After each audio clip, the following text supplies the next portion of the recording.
Bonjour, alors moi je viens vous présenter le colloque que j'organise demain sur la psychiatrie qui, hasard du calendrier, tombe en même temps que les annonces d'un plan santé mentale et psychiatrie présenté par le ministre de la Santé en marge d'un sommet européen au ministère avec l'OMS sur la santé mentale. Et vous n'êtes pas sans savoir que la santé mentale est censée être la grande cause du gouvernement. Alors j'ai lu ce plan et on peut se dire que les constats sont plutôt bons. Certains axes de proposition vont même dans la bonne direction. Mais comme d'habitude, il y a un beau paquet cadeau, mais l'intérieur est vide. Car rien ne se fera sans un budget à la hauteur des besoins. Et de ce que nous avons compris, aucun budget n'est prévu pour ce plan, alors que la psychiatrie est sous-dotée depuis des années. Alors, je suis éducatrice spécialisée en pédopsychiatrie et depuis que je suis élue, il n'y a pas eu une seule mesure efficace pour les collègues et les patients. Et je peux même dire qu'en 3 ans, la situation s'est dégradée et tout le monde peut le constater. Ce sont bien des choix politiques qui sont responsables de la situation que nous vivons aujourd'hui. Et donc ce colloque, à contre-courant des discours sur la santé mentale et la psychiatrie, s'inscrit dans une réflexion sur la psychiatrie d'aujourd'hui et demain, en répondant à l'urgence et en partant surtout des besoins. Alors avec notamment la présence de François Gonon, neurobiologiste, qui apportera un regard critique sur les neurosciences, dont il démontre qu'elles favorisent une conception neuro-essentialiste des comportements humains. Et ce discours contribue à renforcer un idéal néolibéral d'autonomie et d'adaptabilité, où la personne seule est responsable et doit trouver les ressources en elle.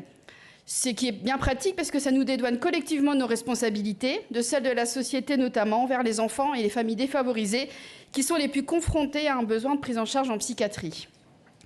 Et ce discours sur les neurosciences fait que les politiques publiques ne prennent pas en compte l'environnement psychosocial, familial dans les réponses apportées. Seront également présents à ce colloque des professionnels, mais aussi des personnes concernées qui témoignent des difficultés qu'elles rencontrent dans l'accès aux soins, mais aussi dans leur quotidien. Nous aurons également un point sur la santé mentale des jeunes, qui est un enjeu de santé publique essentiel, l'actualité nous le démontre, avec ma collègue Anne Stambach-Ternoir, qui actuellement réalise une mission d'info sur ce sujet. Alors, là où je rejoins le ministre de la Santé et l'OMS, c'est que la santé mentale et la psychiatrie sont l'affaire de tous et ne doivent pas se limiter à la seule politique sanitaire.